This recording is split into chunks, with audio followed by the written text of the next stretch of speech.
What's the cut, Papa? Juicy, Junior. Real juicy. When I wrote Reservoir Dogs, I dedicated, like I said, the following inspirations, and I named a bunch of people. Lionel White wrote the novel that The Killing was based on, which, by the way, I never read.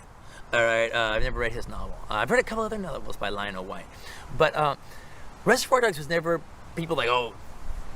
People took a sentence that I said once and said that I was like, I ripped off The Killing, or I was a paraphrase remake of The Killing. I was making a heist film, and I would say, this is my The Killing. And that means basically it's like I wrote Lionel White because I didn't want to like thank Kubrick. All right. I have a sibling rivalry with Kubrick too. All right. Same thing with Orson Welles. Fuck those guys. They ain't so good.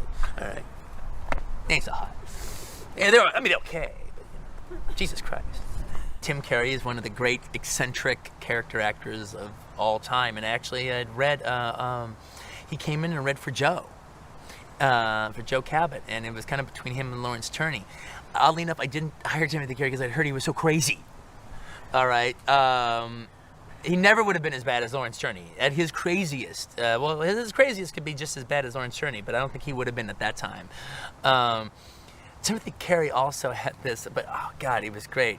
Because Timothy Curry he talked like this, and he was in these Kubrick films, and he's a crazy fucking guy.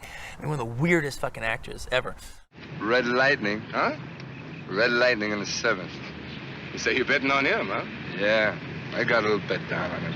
Did The Killing play much of a significant role in your writing of the screenplay? Well, it played a significant role insofar as, I did a heist film, and that's my favorite heist film. But I didn't really lift anything from The Killing. Like, people have brought up the fact that the story goes back and forth like The Killing does.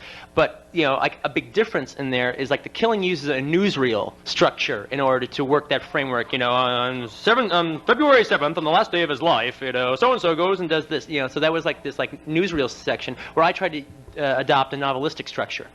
But I've been been always brought up to it because while I was making the movie, I constantly was saying, well, this is going to be my The Killing.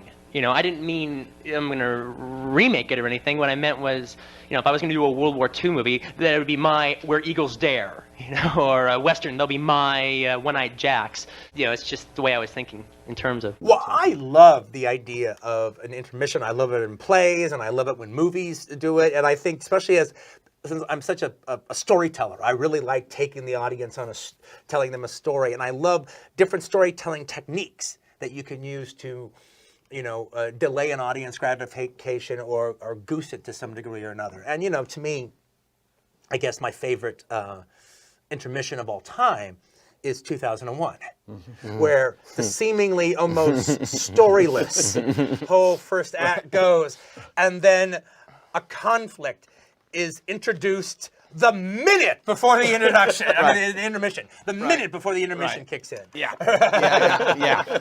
Like you had no idea that there was even a story going to be building up. Right. Right? Yeah. And then the question becomes, and it's a question. It's not an answer. It's a question. Is that technology or is that spirituality? Again. But is it a spiritual thing? Is it a technological thing? But it's a slab. But I would think if I was going to try to sell technology, I might have a few working parts. Okay, well now you're trying to tie it together like it's a movie that has a story, and it doesn't. No, it has a. Okay, well let's go through it. It has a theme, but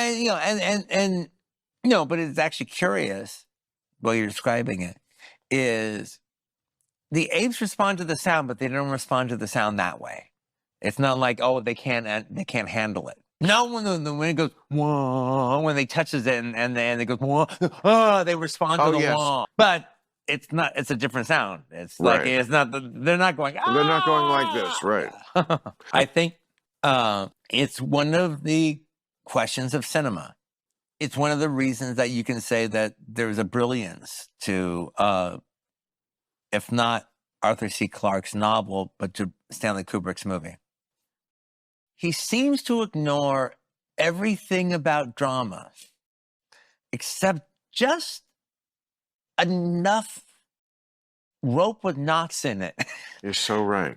to connect you to the next knot, to the next knot, to the next knot. You're right. And a case can be made that when the movie loses it, when it gets more metaphysical at the end, is when he stops supplying knots that are narrative. And the knots don't need to connect to each other. They just need to get you forward. And You're right. do. And they do. And It's like another crew member.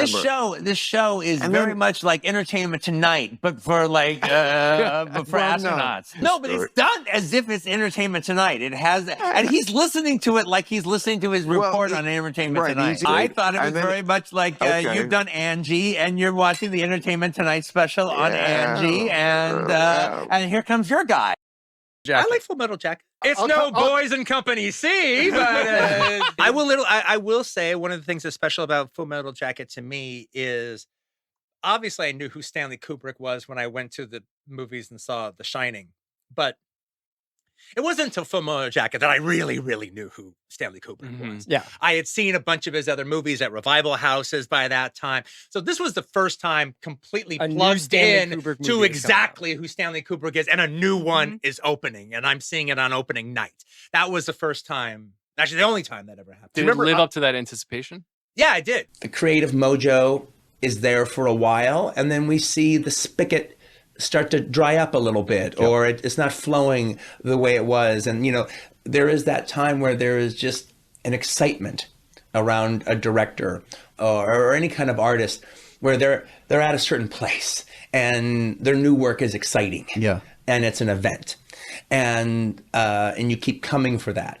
And then there's when it stops being less exciting and where it's just not as an event anymore, and they're not quite working with the same amount of passion or the same amount of drive as they had before. I mean, one of the directors that managed to overcome it to quite a degree was Stanley Kubrick, but the way he overcame it was by not making a movie. Very deliberate, to Yeah, say the exactly. least. Every 7 years. Right. All right. Well, but that goes a long way of why he didn't burn out. Yeah.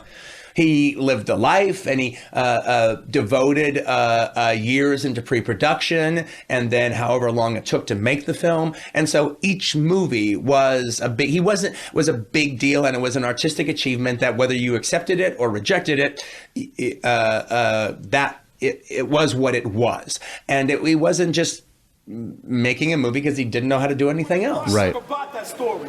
This man's music is translucent as Stan Kubrick's moon landing movie with a flag moving just a front recording.